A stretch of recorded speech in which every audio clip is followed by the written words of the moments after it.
খানাকুল বিধানসভার অন্তর্গত চিংড়া পঞ্চায়েতের বলাইচকে রাজ্য সরকারের উদাসীনতায় নদী বাঁধ ভেঙে যাওয়ায় হাজার হাজার বিঘা জমির ফসল নষ্ট হয়ে গেছে। আজ সেই এলাকাগুলোতে পরিদর্শনে গেলেন পুরসুরার বিধায়ক বিমান ঘোষ। সঙ্গে ছিলেন খানাকুল ২ নম্বর পঞ্চায়েত সমিতির বিজেপি সভাপতি রুম্পা মণ্ডল সহ অন্যান্য জনপ্রতিনিধিরা।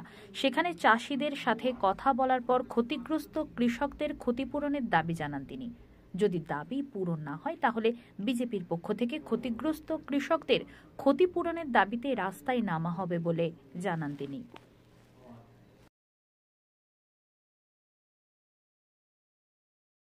বিধানসভায় দাঁড়িয়ে না ব্যক্তিগত নয়, বিধানসভায় দাঁড়িয়ে ওনাকে কোশ্চেন করা হলে এই বাঁধ নিয়ে উনি বলেন কেন্দ্র সরকার পয়সা দেয়নি। আচ্ছা ঠিক আছে, আমাদের দেখুন একটাই বিষয়, আপনাকে বারবার বলছি, এই যে চাষিগুলো ক্ষতি বাঁধ বেড়ার মতো এগুলো তো করতেই হবে, বিষয় না তাদের ক্ষতি হবে, ক্ষতিপূরণে আপনি ব্যবস্থা করুন। আমরা পলিটিক্যাল ভাবেও প্রোগ্রাম নেবো এটা নিয়ে, আর সরকারি ভাবেও আমি সবাই আমরা আপনার পাশে থেকে কাজ করবো, কোনো অসুবিধা নেই, কিন্তু আপনি ইনিশিয়েটিভ নিন।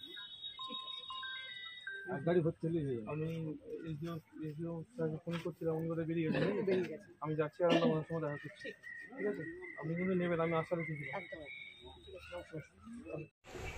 যে লোকগুলোর ক্ষতি হয়ে গেছে না, একটা বন্যায় ক্ষতি হয়েছে, তারপরে কিছু একটা আশা ছিল এই ফসলের উপর, সেটাও গেল, এই লোকগুলো যাবে কোথায়? আমরা যদি সবাই ব্যাপারটাকে এত ইজিভাবে দেখি তাহলে তো সমস্যা।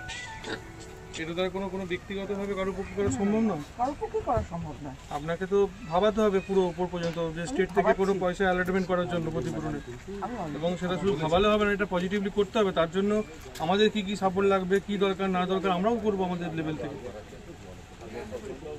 কেননা এটা ছেড়ে দেওয়া যাবে না।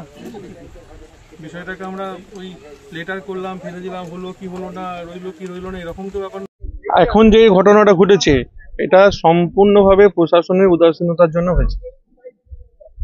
বড় জলের দরকার ছিল, আমরা চেয়েছি, মানুষ চেয়েছে, ধান জমির জন্য দরকার ছিল, কিন্তু এটা দরকার ছিল না যে 10টা গ্রামকে ভাসিয়ে দিতে হবে। এটা কে করেছে? এটা ডিভিসি করেনি, কে করেছে এটা? এবং যদি করেও থাকে মানুষকে অ্যালার্ট করেনি কেন? কবে বন্যা হয়েছে তার ঠিক নেই, এখনো বাঁধের অবস্থা দেখুন। ইরিগেশন দপ্তর দুর্বল, তাদেরকে কাজ করতে দেওয়া হয় না। আর ইরিগেশন মিনিস্টার যিনি আছেন তিনি বিধানসভায় দাঁড়িয়ে বুড়ি মিথ্যা কথা বলেন। যখনই তাকে কোশ্চেন করা হয় তিনি তার কেন্দ্রের নামে দোষ চাপিয়ে দেন। ওনার কাজ করবার ইচ্ছা নেই, যার কাজ করবার ইচ্ছা নেই সে তার দোষ দেখে বেড়ায়।